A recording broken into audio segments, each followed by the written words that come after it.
Африкада пилдер массалык түрдө кырыла баштады. Бул тууралуу чет элдик басылмалар жазып чыгышты. Түштүк Африкадагы Ботсвана өлкөсүндө 12 пилдин сырдуу өлүмү тууралуу иликтөө иштери башталды.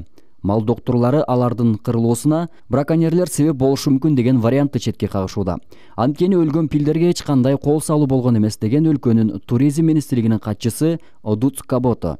Эске салсак, былтырда 100ге чакты пил кырылып калганы тууралуу маалымдалган. Маалыматка ылайык, дүйнө боюнча эң көп пилдер Ботсванада кездешет. Болжолдуу түрдө 135 000 пил жашаары айтылат.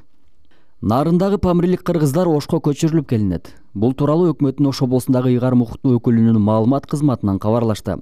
Кечээ 21 майда өкмөттүн Ош облусундагы ыйгарым укуктуу өкүлү Узарбек Жылкыбаев Алай районунун Талды суу айыл өкмөтүнүн Талды суу айылында памирлик кыргыздарга деген үйлөрдүн курулушун баштоо иш-чарасына катышты. Ага республикалык бюджеттен 10 миллион сом каражат бөлүндү.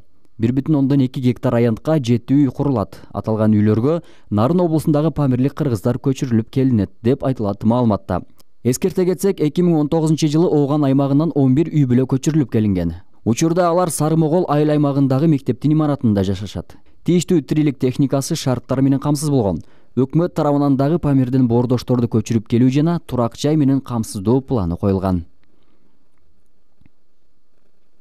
Жалпыга маалымдоо каражаттары Рамзан Кадыровдон коронавирус табылганын кабарлоодо. Чеченстандын башчысы Рамзан Кадыров коронавирус чуккан деген күмөн менен ооруканага жатканы кабарланды. Ал Москвадагы ооруканалардын бирине учак менен жеткирилген.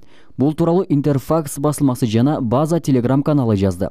Бирок маалыматты расмий органдар ырастай элек. Интерфакс Москвадагы медицина тармагындагы булагына таянып, Кадыров коронавирус илдетине күмөн саналууда. Ал учурда дарыгерлердин көзөмөлүндө деп жазды. Ушундай эле маалыматты ТАСС агенттигинин булагы билдирген. База Телеграм каналы Кадыровдун өпкөсү сезгенген. Алгач ал ооруп жатканын билдиргенде суук тийген болушу мүмкүн экени айтылган.